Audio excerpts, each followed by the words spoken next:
Hai semua, selamat datang. Okey, untuk perkongsian kali ini, kita nak bedah siasat sikit. Apa sebenarnya plan Malaysia bila berdepan dengan dunia luar yang, terus terang, agak rumit ni? Jom kita mula. Cuba fikir sekejap. Pernah tak terlintas kat kepala macam mana Malaysia ni berinteraksi dengan negara-negara lain? Adakah kita main ikut je apa yang jadi?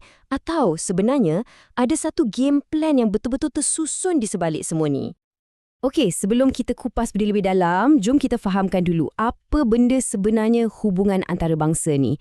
Ia bukan setakat Perdana Menteri kita jumpa presiden negara lain, tahu. Bayangkan ia macam satu jaring labah-labah yang besar dan rumit. Ada kerajaan, ada syarikat-syarikat besar, ada NGO, semua bersambung dan berinteraksi.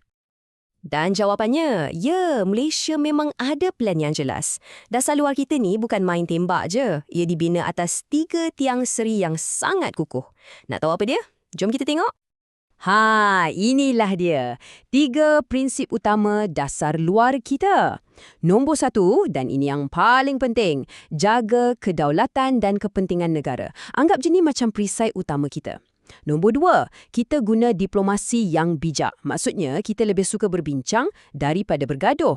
Dan yang ketiga, kita pegang kuat pada prinsip kerjasama. Sebab apa? Sebab kita tahu, kalau buat kerja sorang-sorang, susah nak berjaya. Okey, prinsip dah ada. Tapi macam mana kita nak laksanakan semua ni? Ada 2 cara utama Malaysia berhubung dengan dunia luar. Satu dipanggil dua hala, satu lagi pelbagai hala. Bunyi macam teknikal sikit kan? Tapi sebenarnya simple je. Jom kita tengok. Senang cerita macam ni lah, hubungan 2 hala atau bilateral, bayangkan ia macam perbualan one-on-one, Malaysia dan Jepun je atau Malaysia dengan China je, berdua. Manakala, hubungan pelbagai hala atau multilateral ni pula, ia macam satu mesyuarat besar, satu grup chat global, ramai yang join sekali. Dan inilah dia pot-pot lepak antarabangsa kita. Kita join ASEAN untuk selesaikan isu-isu dengan jiran-jiran kita. Kita ada dalam PBB, dalam OIC. Semua ni tempat kita suarakan pendapat dan bekerjasama dalam isu-isu besar yang, terus terang, tak ada satu negara pun boleh selesaikan seorang diri. Macam isu alam sekitar kan?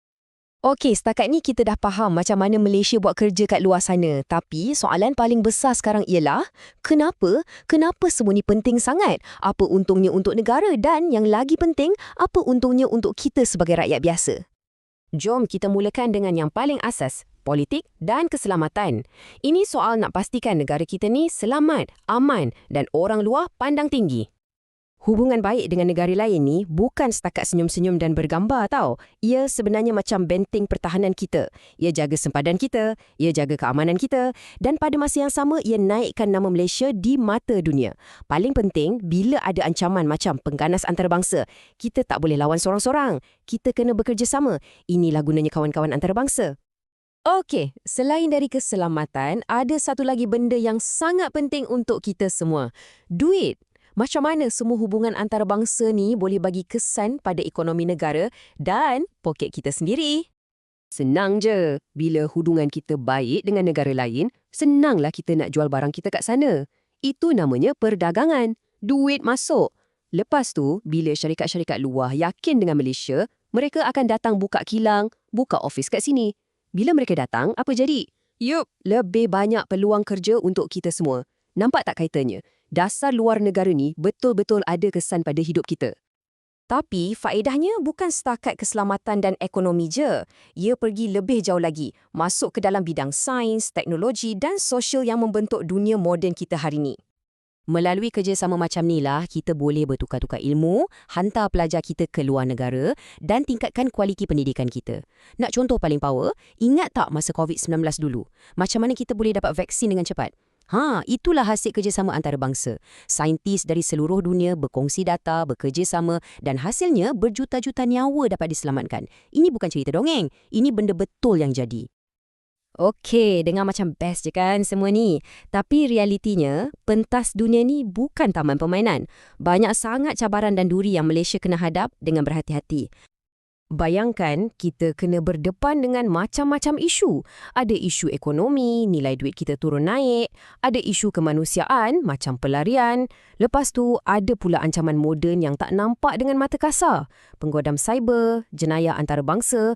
Belum lagi kita cerita pasal jerebu yang datang setiap tahun. Semua ni perlukan strategi yang berbeza dan sangat teliti.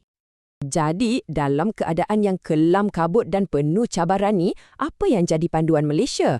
Apa yang pastikan kita tak tersasar? Jawapannya ialah kita ada kompas moral kita sendiri. Satu set nilai yang jadi pegangan kita dalam setiap keputusan yang kita buat. Nilai yang pertama dan paling asas, hormat. Dan ini bukan hormat orang tua je tau. Ini maksudnya, kita hormat hak negara lain untuk buat keputusan sendiri. Kita hormat undang-undang antarabangsa yang dah dipersetujui bersama, macam yang PBB tetapkan.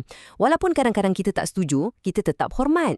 Inilah tapak untuk sebarang perbincangan yang baik. Seterusnya, bertanggungjawab. Maksudnya, bila kita dah janji atau tanda tangan satu perjanjian antarabangsa, kita akan kotakkan janji tu. Ia bukan sekadar cakap kosong. Inilah yang buat negara lain percaya pada kita. Reputasi sebagai negara yang pegang pada kata-kata ni sangat-sangat berharga. Yang ketiga, kerjasama. Ini prinsip yang simple tapi sangat powerful. Kita percaya yang masalah besar dunia tak boleh diselesaikan sorang-sorang.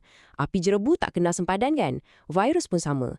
Jadi jalan keluarnya cuma satu, bekerjasama. Dan yang terakhir, keberanian. Tapi bukan berani buta tuli. Ini keberanian untuk tegakkan apa yang betul. Keberanian untuk bersuara bila nampak ketidakadilan. Keberanian untuk pertahankan prinsip-prinsip sejagat walaupun mungkin pendirian itu tak popular. Itulah keberanian yang Malaysia amalkan. Okey, kita dah ada 4 nilai ni. Hormat, bertanggungjawab, kerjasama, keberanian. Tapi macam mana nilai-nilai ni diterjemahkan kepada tindakan sebenar? Ia bukan sekadar slogan, ada satu proses yang jelas. Semuanya bermula daripada nilai dalaman kita tadi, macam hormat dan keberanian. Nilai-nilai ni akan membentuk sikap kita. Sikap kita macam mana? Kita jadi berkecuali, kita tak memihak mana-mana kuasa besar. Kita juga pragmatik, maksudnya kita buat apa yang praktikal dan terbaik untuk negara. Dari sikap inilah lahirnya tindakan kita. Tindakan kita apa? Kita pilih untuk berunding, untuk diplomasi, bukan cari gaduh. Nampak tak alirannya? Dari nilai, jadi sikap dan akhirnya jadi tindakan. Jadi, sebagai penutup, saya nak tinggalkan anda dengan satu soalan. Bila kita tengok cabaran-cabaran besar hari ini, macam perubahan iklim yang makin teruk, adakah nilai seperti kerjasama ni cuma satu pilihan yang nice to have? Atau adakah ia sebenarnya dah jadi satu kemestian? Satu-satunya cara untuk kita semua selamat dan terus maju ke hadapan. Cuba kita renung-renungkan bersama.